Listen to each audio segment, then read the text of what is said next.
Assalamualaikum warahmatullahi wabarakatuh. Perkenalkan, nama saya Asep Ginanjar, NRP 1520222041 dengan dua rekan saya, Andika Pajar Pratama, NRP 1520222066 dan Devina Hazimah dengan NRP 1520222163. Kami dari kelompok D4 akan membahas materi sistem operasi. Dengan bahasan yang pertama itu kita akan membahas konsep dasar sistem operasi, dan yang kedua sejarah sistem operasi. Di sini saya akan menjelaskan terlebih dahulu konsep dasar sistem operasi. Sistem operasi itu apa sih? Sistem operasi bisa dikatakan merupakan penghubung antara pengguna mesin dengan perangkat keras yang dimiliki mesin tersebut. Nah, untuk memahami sistem operasi, terlebih dahulu kita akan ulas mengenai sistem komputer. Pada dasarnya, agar komputer dapat digunakan haruslah mencakup 3 komponen, yaitu hardware atau perangkat keras, software atau perangkat lunak, dan brainware, user atau pengguna. Nah, hardware adalah bagian fisik komputer yang berfungsi sebagai inti dari sumber dayanya, seperti monitor, keyboard, prosesor, dan lainnya.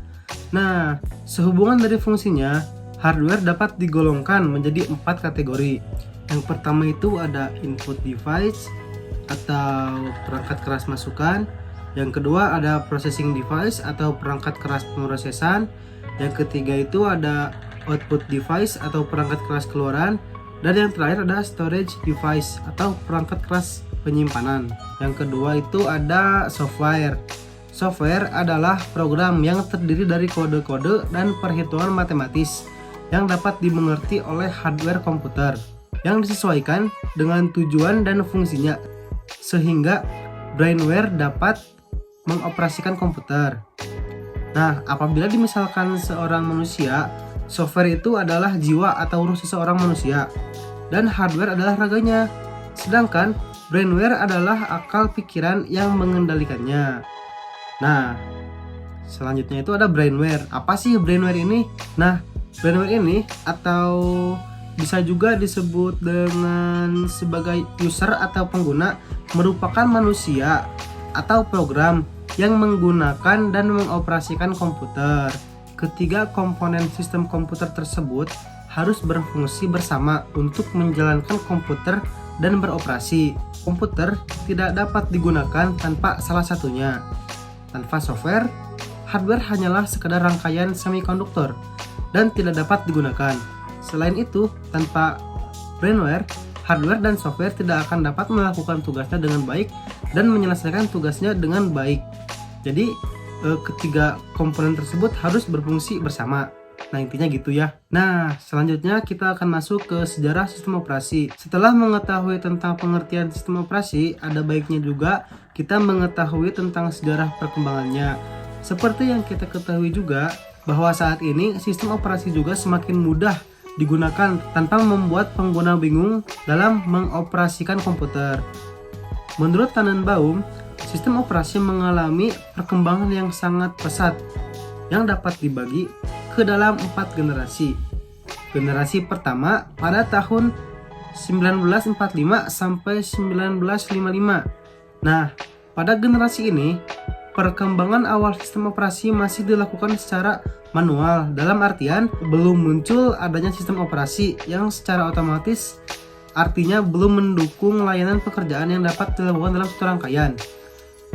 Nah, komputer pada generasi pertama ini menggunakan vacuum tube atau tabung vakum untuk sirkuit dan drum magnetik untuk memori, dan seringkali berukuran yang sangat besar mencapai seluruh ruang bangunan. Generasi kedua 1956-1963. Pada tahun 1960-an, ini memperkenalkan batch processing system, yang berarti sebuah pekerjaan yang dikerjakan dalam satu rangkaian dan dieksekusi secara berurutan. Pada generasi ini, sistem komputer belum memiliki sistem operasi, tapi ada beberapa fungsi sistem operasi seperti FMS dan IBSCS. IBSCS merupakan sistem operasi yang memiliki model basis yang diluncurkan oleh IBM. IBSCS digunakan pada komputer IBM 7090 dan IBM 7094. IBSCS itu sendiri dibuat berdasarkan FMS, Fortran Monitor System, dan sudah mempunyai control card image yang bisa memaksimalkan kinerja pada sebuah monitor. Generasi ketiga 1965-1980. Generasi ketiga pada sistem operasi dikembangkan untuk melayani banyak user secara bersamaan. Sistem operasi pada tahun ini memungkinkan para pengguna menggunakan sistem operasi secara interaktif. Untuk apa? Untuk berkomunikasi dengan banyak komputer secara daring lewat terminal.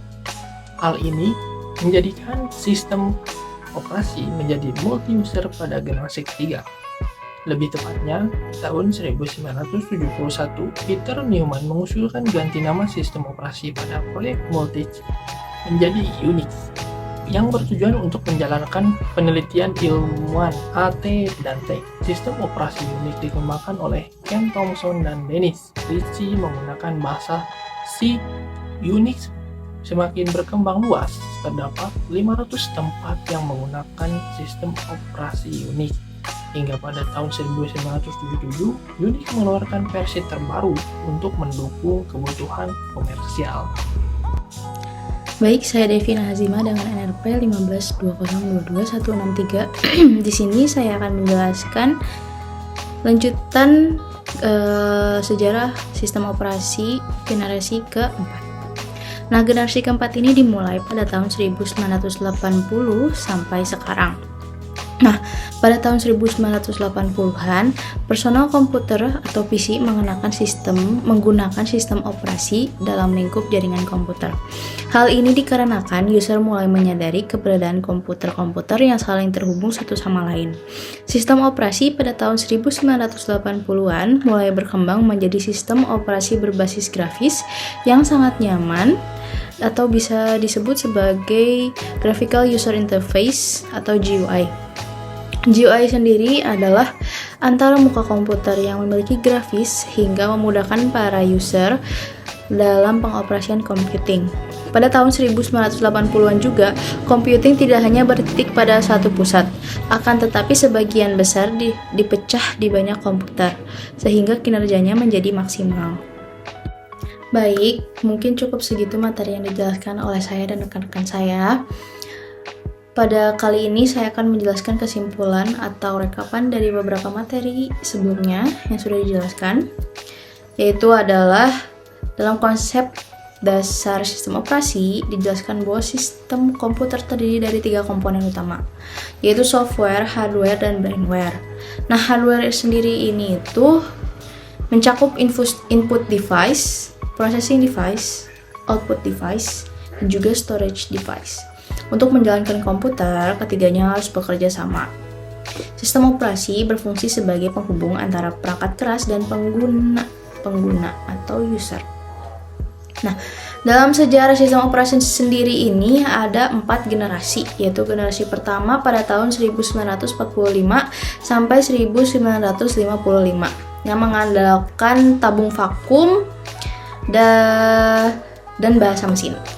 Generasi kedua ada di tahun 1956 sampai 1963. Di tahun ini memperkenalkan batch processing system tanpa sistem operasi. Dan generasi ketiga ada di tahun 1965 sampai 1980 yang memungkinkan interaksi multi-user dan multi-programming dengan Unix sebagai salah satu hasilnya. Dan yang terakhir ada generasi keempat, yaitu pada tahun 1980 sampai sekarang. Melibatkan perkembangan GUI dan sistem operasi berbasis jaringan, seperti Mac OS dan Windows. Linux sebagai sistem operasi open source muncul pada tahun 1991. Nah, jadi pada intinya seiring waktu sistem operasi terus berkembang seperti Windows 11 dengan panel widget yang didukung oleh AI. Sejarah ini mencerminkan evolusi sistem operasi dari awalnya yang manual menjadi lebih efisien dan user friendly. Terima kasih.